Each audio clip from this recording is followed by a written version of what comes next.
이번 시간에는 설 특집 본문으로 한번 제가 말씀을 드려볼까 합니다. 저도 어떠한 현재 우리 실생활에서 좀 자연스러운 내용이면 좋겠다, 공감이 되는 내용이면 좋겠다 생각이 들어서 저도 캐주얼 본문이라는 이름이 참 마음에 들었어요. 오늘 드리고 싶은 말씀의 주제문은 이렇습니다. 두엄을 아낄 줄 아는 자만이 꽃을 사랑할 자격이 있다. 두엄이라고 하면은 그 거름이죠. 사람들은 예쁘게 핀 꽃만을 좋아하지만 사실 그 꽃은 더럽고 냄새나는 두엄, 그 거름을 그 속에서 거름 속에서 피어났다라는 사실 잊지 말아야 되겠죠. 그래서 다시 말씀을 드리자면 두엄을 아낄 줄 아는 자만이 꽃을 사랑할 자격이 있다라는 게 오늘 캐주얼 본문의 주제입니다. 왜 이렇게 주제를 잡았냐면 최근에 이제 신년 대길제를 또 돌아다녔지 않습니까? 그러면서 여전히 각자 이제 신도분들의 마음속에 바라는 바를 많이 확인을 했죠. 어떤 것들을 바라는지. 그러면서 바라는 바는 분명히 원하고 노력하고 가지려고 해야 되겠지만은 그거랑 별개로 만족하지 못한다면 나에게 주어진 상황을 만족하지 못한다는 느낌을 좀 많이 받았어요. 만족하시면서 더 발전하시면서 추구하는 분들은 그런 걸 읽어들 때도 더 이분이 하시면서 만족하시면서 추구하는구나 이런 느낌이 반가운 생각이 들고 또 그렇지 못하신 분들도 있기는 했거든요. 그래서 우선 우리가 이제 저도 그랬던 적이 있는 것 같습니다. 그러니까 내가 나에게 내 스스로 내가 잘 못 살았다라고 생각하는 그런 시간이 있었어요. 그러니까 그 과거는 이제 지우고 싶은 거죠. 컴퓨터로 치면 이제 포맷하고 싶은 거죠. 그런데 언제 그 생각이 바뀌었냐면 그래서 나는 지금까지 제대로 못 살았어. 언제까지는 잘 못했어. 그때로 다시 돌아가고 싶어. 다시 돌아가고 싶다라는 생각을 가끔 했었던 적이 있습니다. 그런데 중요한 사실은 그렇게 지우고 싶을 만큼 못났다고 생각한 그 시간들이 지금의 제 모습의 밑거름이었다는 거죠. 그러니까 한번 생각해 보면 절대로 그 부정할 수 없는 그런 이제 지난 날이다 생각을 하고 왜 내가 그걸 지우고 떼버리려고 그러고 했지? 오히려 그렇게 했기 때문에 그렇게 못나고 찌질이 같이 살았던 그 시간이 있었기 때문에 내가 그게 부끄러운 줄 알고 어떻게 하는 게 더 좋을지 방향도 재설정하고 그랬던 건데 왜 내가 싫어했지? 소중한 건데 이런 생각이 들어서 이런 거를 저뿐만이 아니라 많은 분들도 생각하고 있지 않으실까 생각을 하고 제가 그런 생각을 하고 난 다음부터 다 모든 게 소중해지더라고요. 심지어 어렸을 때 내가 겪었던 일들 그리고 만났던 인연들 생각해보면 그런 사람들 있잖아요. 그 사람을 안 만났으면 좋았을 텐데.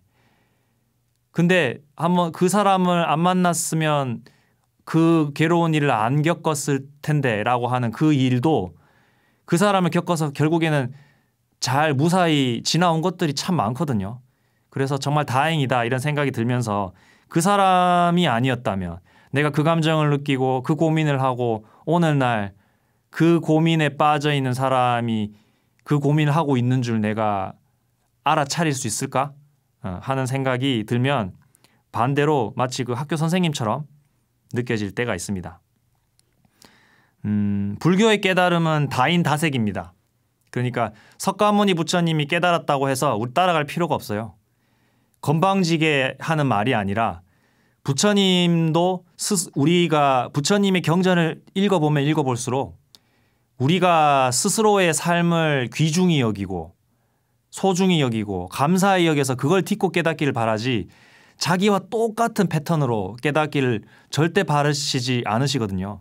그 증거가 화엄경의 53 선제동자 구도기 53 선지식을 참배하는 그 이야기가 그 증거라고 할 수 있겠습니다. 거기에 보면 선제동자라고 하는 발심한 수행자가 찾아다니면서 그 법을 구하는 사람들이 우리가 상식적으로 알기에 그렇게 대단하게 보이지 않는 사람들이 많거든요. 근데도 불구하고 선제동자는 다 마음을 비우고 다 받아들였단 말이에요. 그러면 왜 그러한 사람들이 다 선제식일까? 뭐가 잘났길래? 예. 분명히 이 복잡다난한 수많은 여러 가지의 경우에서 비롯된 많은 중생심을 다 반영한 그 법문이 선제동자 구도기에 다 담겨 있기 때문에 그런 분들이 선제식으로 선정되지 않았나 생각을 합니다.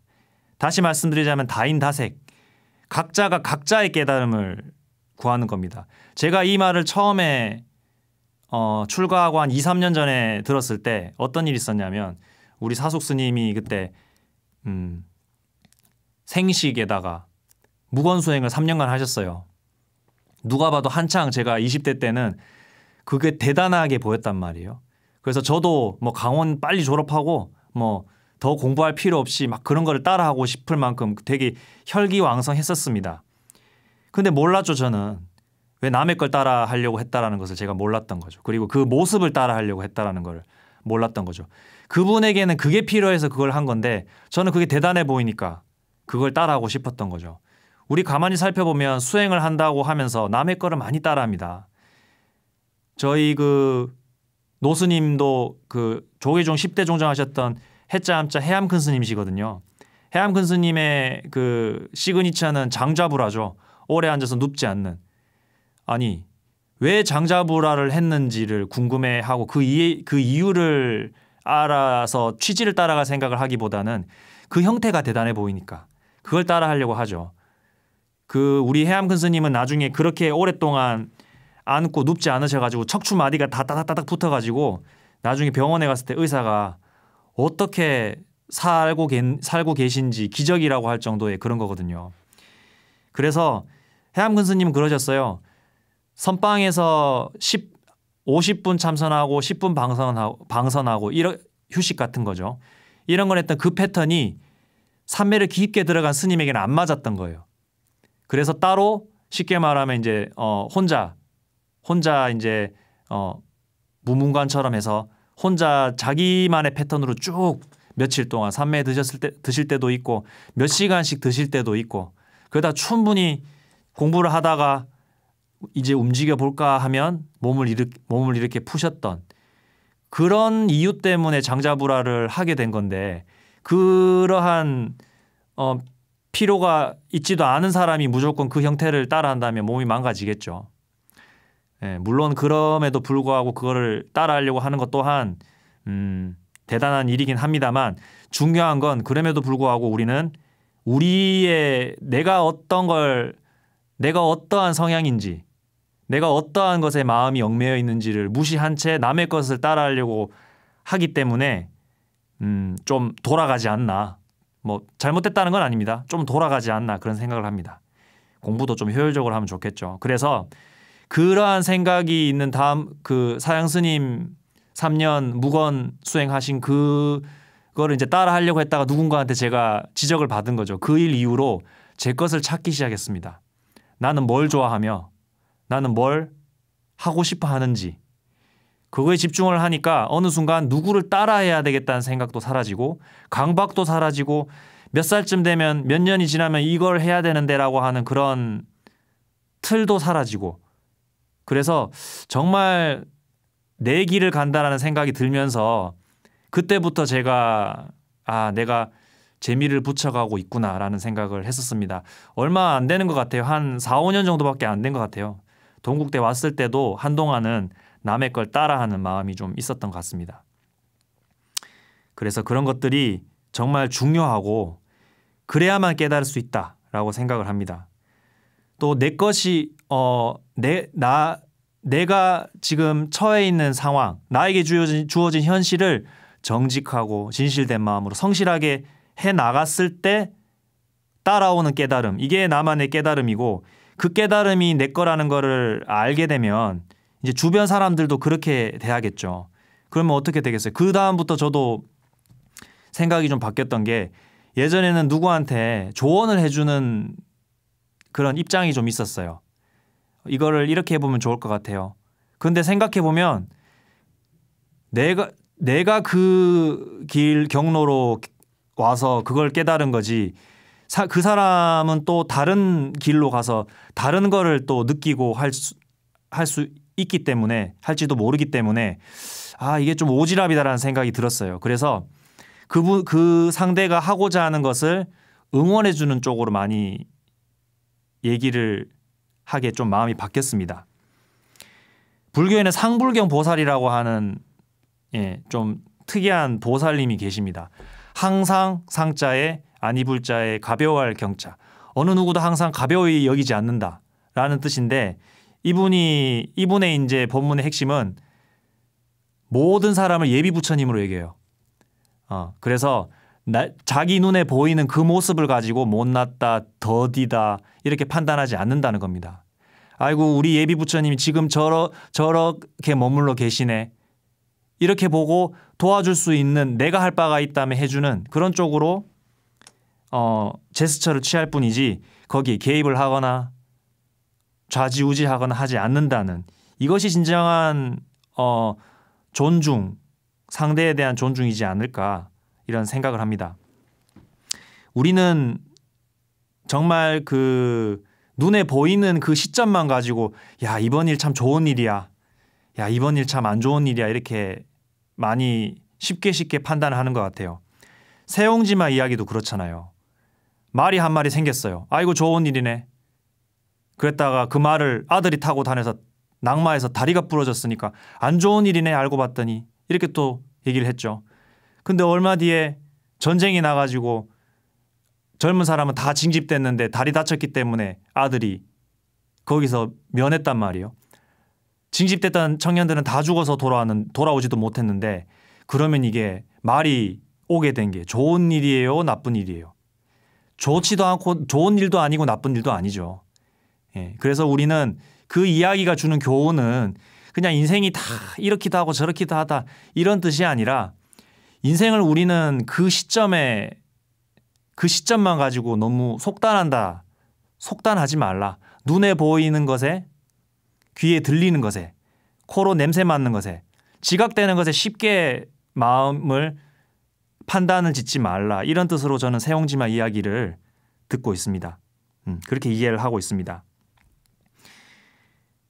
또 이제 신년대기째를 가면서 많은 분들이 올해 뭐 들삼재, 눌삼재, 날삼재 해서 삼재가 스님 저 이번에 우리 가족 누구누구 삼재예요 하면서 많이들 걱정을 많이들 하시죠. 그래가지고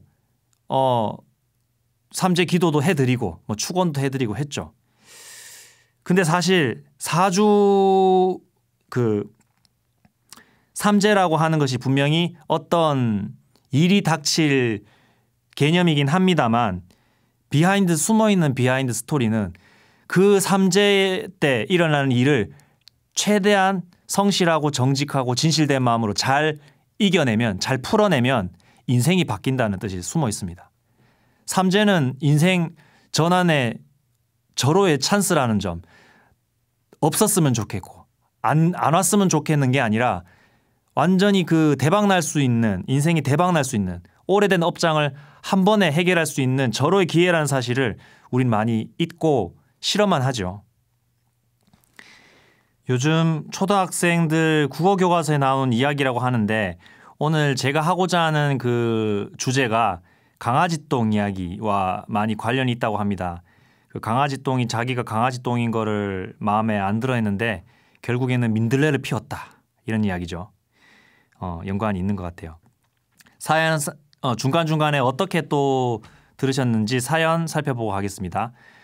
마니님 두엄 검색해 보았습니다. 예, 나태주 시인의 풀꽃이 생각납니다. 자세히 보아야 예쁘다. 오래 보아야 사랑스럽다. 너도 그렇다. 라고 하셨습니다. 이거 드라마에 나왔던 건데 학교 뭐 거기에 나왔던 거라서 저도 기억을 합니다.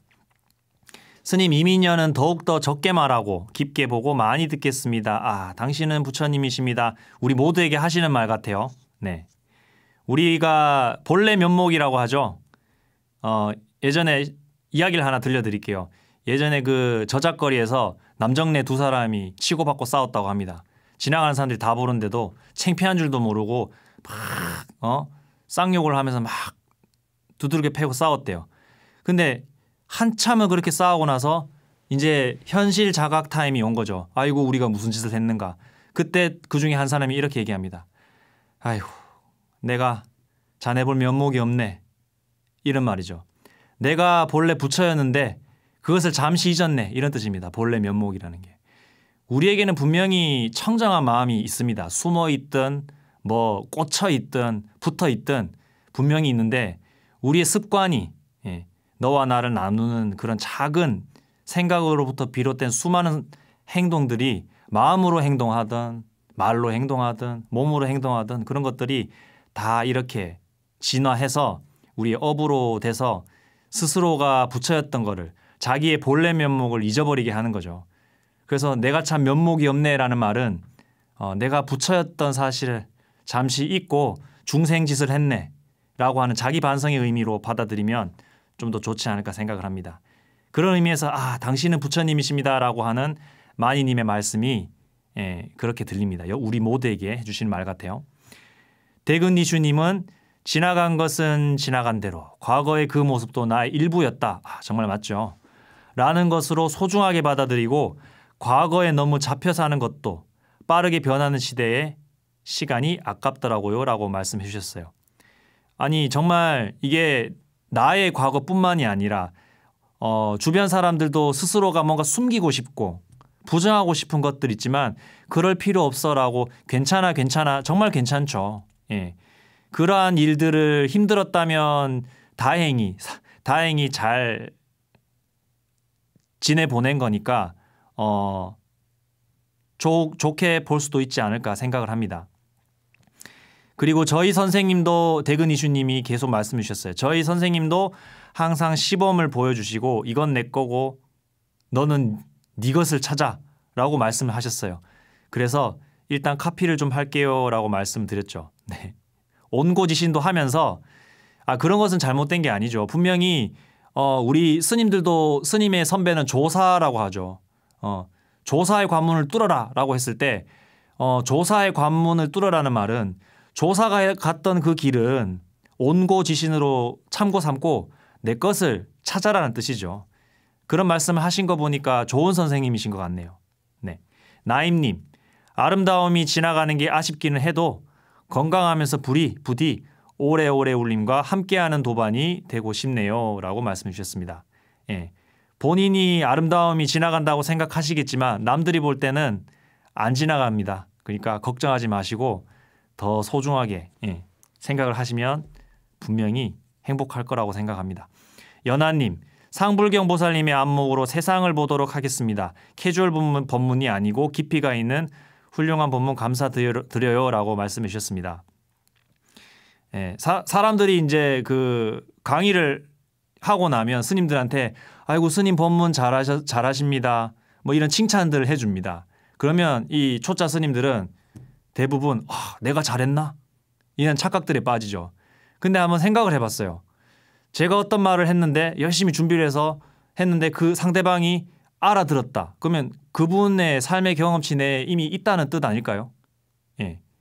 그래서 법문을 하는 이 자리도 마찬가지고 화계사 불교대학에서 강의를 하는 그때도 마찬가지고 제 거를 공유하는 마음으로 갑니다. 그러니까 알아들으셨다고 하니 이미 우리 연하님도 상불경 보살님의 그 안목을 공감을 할 만한 삶의 경험치가 있다고 저는 보입니다. 봄가을님, 세상 일은 세옹지마이나 성실하게 살면 복이 돌아오지요. 불행을 행복으로 바꾸는 것은 자신이 할 탓입니다. 네. 할 일이 없고 할 게 없는 것이 불행이지 그런 감정 힘든 게 불행은 아니죠. 힘들어도 내가 이걸 아까 삼재 이야기 말씀드렸듯이 그 힘듦을 잘 살펴보면 주어질만 하거든요. 주어질만 한 거는 긍정적으로 받아들여서 피하지 말고 멋지게 해내면 삼재를 딛고 인생 역전하듯이 진짜 행복으로 바뀔 수가 있을 겁니다. 5월님, 일각스님의 심도 있는 법문 경청 동시에 오래된 사과 간단잼으로 완성요라고 하셨어요. 이 그 사과라고 한 오래된 사과라고 하는 두엄을 잼으로 승화시켰군요. 와, 역시 훌륭들 하십니다. 신지연님, 항상 깨어 있으면 됩니다. 합장해 주셨어요. 네, 내가 무슨 생각을 하는지, 오늘 내가 화를 낼 때도 내가 정말 상대를 뭉개뜨리기 위해서 하는 건지, 아니면 정말 상대에게 뭔가 전달할 일이 있어서 하는 건지, 항상 깨어 있으면 화를 내도 되고 사랑을 표현해도 됩니다.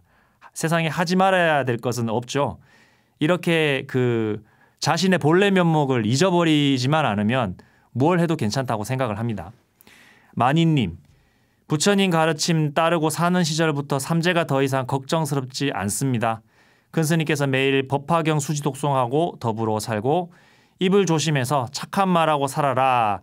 살피고 또 살피고 낮은 자세로 살면 된다. 행하며 살다 보니 괜찮아졌습니다. 라고 말씀해 주셨습니다. 자, 이렇게 우리 각자가 이렇게 해주시는 말씀이 또 제가 드리는 말씀과 덧붙여져서 공유되는 캐주얼 본문이 아닌가 이렇게 생각을 합니다. 저 혼자만 하는 게 아니라는 거죠. 화엄이라는 말을 아십니까? 경전 이름이죠. 화엄경. 꽃 화자에 장엄할 엄자. 꾸몄다, 예쁘게 화려하게 장식했다 이런 뜻이 그 장엄하다라는 뜻인데요. 이제 화엄이 저는 두엄에서 꽃이 폈다 이런 뜻으로 이해를 하고 있습니다.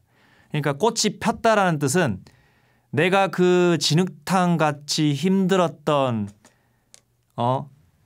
세상살이를 딛고 깨달았다라고 하는 뜻이 이 화엄이라는 뜻으로 저는 이해를 하고 있습니다. 화엄경이라는 경전을 보면 상식을 뛰어넘죠. 앞부분에 보면 이게 챕터가 39개로 돼 있거든요. 그럼 38개까지는 이론적인 어떤 그 화엄의 법문이 쭉 설명이 되어 있고, 마지막 챕터 39품에서는 이 법계품이라고 해서 깨달음의 세계에 들어간다 이런 뜻이에요. 그럼 이게 화엄경이 굉장히 구조가 나름대로 재미있습니다. 맨 마지막에는 법문이 너무 38챕터는 어려우니까 39번째에서는 선제동자라고 하는 주인공을 캐스팅을 해서 연극화한 거예요.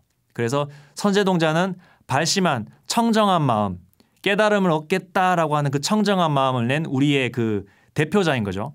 이 대표자를 한 명 캐스팅을 해서 그 주인공이 어떻게 마음을 내고 어떻게 고민해 나가는 과정이 있는지를 53명의 선지식을 찾아다니면서 그려지는 거죠. 그래서 선제동자는 우리보다 훨씬 높은, 우리와 별개인 존재가 아니라 딱 더도 말고 덜도 말고 우리인 거죠. 앞부분만 스토리를 좀 얘기해 드릴게요. 선제동자가 이제 선제라고 하면은 행하는 자라는 뜻이거든요. 생각만 갖고 있는 게 아니라 행하는 자라는 뜻이에요. 동자라고 하는 게 아이 동자이긴 하지만 그거는 단어적으로 해석할 때 그런 것이고, 움직이는 자라는 겁니다. 머무르지 않는 자라는 뜻이에요. 행해서 머무르지 않는 자. 내가 좀 공부가 됐다고 해서 거기에도 머무르지 않고 내 고집에도 머무르지 않는 그런 오픈 마인드의 사람을 선제동자라고 이제 이름을 갖다 붙인 거죠. 이 선제동자가 혼자 발심을 했습니다. 어디에도 머무르지 않는 무한의 세계로 발전시키고 내 삶을 발전시키겠다라고 하는 그 마음을 냈는데 누구에게 이제 좀 묻고 싶은 거죠. 그랬더니 문수보살님이 이제 어디에 오신다는 소식을 들은 거예요. 그래서 문수보살님을 가서 질문을 합니다. 문수보살님, 저는 안욕따라 삼맥 삼보리 발심입니다. 깨달음을 얻겠다라고 하는 청정한 마음을 이미 냈습니다. 근데 어떻게 해야 그 흐름에 들어가고, 어떻게 해야 더 굳건하게 다지고, 어떻게 해야 이렇게 하고, 어떻게 해야 되는지를 막 10가지 정도를 질문을 해요. 그랬더니 문수보살이 듣고 속으로 어떻게 생각을 했냐면, 하하, 요것 봐라. 어떻게 깨닫는지 나한테 물어놓고 지가 다 1번이에요, 2번이에요, 3번이에요, 5번이에요 묻고 있네. 그러나 문수보살님은, 그래, 네가 그렇게 그것만이, 그러한 방식만이 수행이라고 생각을 한다면 그래, 내 그 마음 존중해 줄게. 대신에 그 방식으로 둘러서 갈 때는 이 선지식을 꼭 거쳐라고 해서 무시하거나 질책하거나 모자람을 탓하지 않고 오히려 그 마음을 존중해줘서 적합한 튜터를 소개해 줍니다. 그분이 덕운비구입니다. 그래서 아이고 감사합니다 하면서 이제 즐거운 마음으로 이제 묘봉산으로 갔죠. 왜냐하면 묘봉산에 저기 그 덕운비구 있다고 했거든요. 근데 이게 약간 저랑 같이 공부하시는 분들의 해석이니까 저의 해석이 많이 들어간 겁니다. 묘봉산에 갔는데 7일 동안 못 찾은 거예요. 덕운비구 스님을. 근데 왜 7일 동안 못 찾았을까? 그 이유가 바로 덕운비구 훌륭하신 분일 테야. 누가 봐도 한눈에 근엄한 모습으로 생기셨겠지. 높은 곳에 계시겠지. 누가 봐도 고요하게 앉아 계시겠지. 자기 생각대로 존재할 거라고 생각을 하니까 분명히 봐놓고도 지나쳐서 못 본 거죠. 그래서 7일 동안 헤맸다고 하는 그 구절은 그 선제동자가 자기 생각에 빠져서 눈앞에 두고도 덕운비구를 못 만났다라는 뜻이 됩니다. 그래서 어쨌든 7일이 걸려서 덕운비구를 만났는데 덕운비구가 정말 친절하게도 법문을 내려줍니다. 덕운비구의 법문은 덕운이란 뜻입니다. 덕덕자의 구름운자. 그러니까 이제 덕이라고 하는 것은 기운을 뜻하고요. 구름은 형태가 없다는 걸 뜻합니다. 그러니까 덕운비구가 하고자 하는 법문의 핵심은 이거죠. 그래, 네가 원하고자 하는 그 깨달음은 분명히 존재한다. 물질적으로 손으로 잡히지도 않고 하지만 분명히 존재해서 먼저 너를 편안하게 하고 주변을 편안하게 하고 중생을 편안하게 할 수 있다. 그러니 그건 분명히 현실이다. 그러나 어떠한 형태로 어떠한 모양으로 존재할 것이다라는 생각을 가진다면 볼 수 없다. 그러니까 고정관념을 깨. 네 생각을 내려놓고 찾아라. 이런 말이 이제 덕운비구의 법문이었던 것이죠. 우리 누구나 스님들도 마찬가지입니다. 뭐 다른 분들은 좀 동의를 안 하실지 모르겠지만 출가를 했다라고 하는 것 또한 내가 잘나서 한 게 아니에요. 비록 현실적으로는 많은 분들의 합장을 받고 존중을 받긴 하지만 저는 혼자 공부가 안 돼서 그 절이라고 하는 큰 틀에 의지해서 이제 들어온 것이거든요. 내가 모자랐기 때문에 내가 혼자서 깨달을 수 없기 때문에 불교라고 하는 그 틀에 의지해서 지금 수행을 하고 있는 겁니다. 그런 것처럼 많은 사람들이 자기가 그렇게 들어왔으면 어떻게 해야 되겠어요? 믿음을 가져야 되겠죠. 근데 믿음은 뭐 부처님을 믿거나 어떤 책자의 경전에 적혀있는 글귀를 믿는 게 아니죠. 믿음이라고 하는 것의 기본 요건은 내가 가지고 있던 생각을 내려놔야지 새로운 것이 받아들여지는 거죠. 그래서 저는 믿음을 내 생각을 내려놓는 일이라고 개념 정의를 합니다. 선제동자에게 그게 필요했던 거죠. 너무 진실되고 성실하고 순수하지만 안타깝게도 뭐 안타깝진 않죠. 예. 따져보자면은 자기만의 어떤 패턴이 있었던 거죠. 그래서 문수보살이 그거를 존중해서 거기에 대한 이제 눈높이 교육으로 덕운비구를 소개해줬고 덕운비구는 그래 하고 싶은 대로 발심해서 깨닫되 어떠한 방식을 취해야만 깨달을 수 있다. 어떤 것은 선하고 어떤 것은 그릇되다. 이러한 고정관념 생각들을 내려놓고 구해라는 말을 해줍니다. 이게 첫 번째 선지식의 법문이었어요. 두 번째 선지식까지만 말씀을 드릴게요. 제가 두 번째 선지식까지밖에 깊게 공부를 안 했기 때문에 더 할 말이 없습니다. 두 번째 선지식은 해운비구입니다. 바다 해자의 구름운자. 그래서 이 선제동자가 덕운비구로부터 깨달음이라고 하는 것은 분명히 기운적으로 존재하지만 구름처럼 어떠한 형태도 갖지 않는구나. 간직해야지. 라고 이제 받아들였는데 아직 모자라서 어떻게 오해를 했냐면 깨달음은 엄청나게 크고 거대하고 고귀한 것일 거야 라고 생각을 합니다. 그래서 이 해운비구가 해안가에서 12년 동안 살았던 사람이거든요. 그래서 이 바다의 모습을 뭐 썰물, 뭐 밀물, 썰물 안에 뭐 파도가 치고 안에도 바다에서 일어나는 모든 일들을 다 경험해 보신 분이라 이 해운비구가 선제동자에게 이렇게 얘기를 합니다. 당신은 덕운비구에게 잘 가르침을 받고 왔지만 아직도 여전히 깨달음이라고 하는 것, 부처라고 하는 것이 바로 옆에 있고 항상 있고 어디 곳곳에서 다 있는데 그게 아니라 특별하고 거대하고 크고 이렇게 생각을 하고 있군요. 그러나 바다 또한 한계가 있습니다. 그러한 미세한 고정관념도 내려놓으세요라고 하는 것이 이 해운비구의 법문입니다. 뭐 이렇게 선제동자 이야기까지 많이 얘기를 했는데 제가 이제 마무리를 할게요. 어떤 말씀을 드리고 싶은지 잘 아시겠죠? 두엄을 아낄 줄 아는 자만이 꽃을 사랑할 자격이 있다. 돌이켜보면 우리는 예쁘게 핀 그 결과물만을 가지고 좋아하고 아쉬워하지만 과정을 소중히 여길지 모르죠. 지금 우리는 앞으로 해뜰 날을 위해서 잘 걸어가고 있는 거라는 사실, 그것을 잊지 않으셨으면 좋겠고, 그러면 하루하루가 더 소중하고 행복하지 않을까 생각합니다. 그래서 열심히 살아내자, 뭐 이런 말씀을 드리고 싶습니다.